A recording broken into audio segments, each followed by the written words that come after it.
চিকিৎসার জন্য 10,000 টাকা চাইলে ঈদকে নৃশংসভাবে থেতলে খুন করার অভিযোগ উঠল এবার ছেলের ওপরই। ঘটনাটি ঘটেছে শনিবার রাতে মুর্শিদাবাদের সুতি থানার অন্তর্গত কাশিমনগর গ্রামে। মৃতার নাম আরমানি বিবি, তার একমাত্র ছেলে। অভিযুক্ত মংলু শেখ ঘটনাটির পর থেকেই পলাতক, এমনটাই জানিয়েছে পুলিশ। পরিবারের সূত্রে জানা গিয়েছে, দীর্ঘদিন ধরে মায়ের থেকে জমি এবং সরকারি আবাস যোজনার টাকা নিয়ন্ত্রণের চেয়ে চাপ দিচ্ছিল মংলু। মায়ের জমির একটি অংশ তিনি মেয়েকে লিখে দেওয়ায় ক্ষুব্ধ ছিল ছেলে। শনিবার বিকেলে আরমানি বিবি নিজের শারীরিক চিকিৎসার জন্য ছেলের কাছে ঘরের টাকা থেকে 10,000 টাকা চান। রাত 10টা নাগাদ খাওয়া দাওয়া করে ঘুমিয়ে পড়েন তিনি। অভিযোগ, ঠিক সেই সময় ঘুমন্ত অবস্থায় মাকে ইট দিয়ে আঘাত করে হত্যা করে মংলু শেখ। গুরুতর জখম অবস্থায় তাকে উদ্ধার করে মহেশাইল হাসপাতালে নিয়ে গেলে চিকিৎসক মৃত বলে ঘোষণা করেন। ঘটনার খবর পেয়ে সুতি থানার পুলিশ ঘটনাস্থলে পৌঁছে তদন্ত শুরু করে।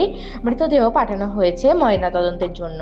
পরিবারের পক্ষ থেকে থানায় লিখিত অভিযোগ দায়ের করা হয়েছে। এলাকাবাসীদের দাবি, ঘুমন্ত অবস্থায় এক বৃদ্ধা মাকে এভাবে খুন করায় অভিযুক্তকে কঠোর শাস্তি দিতে হবে।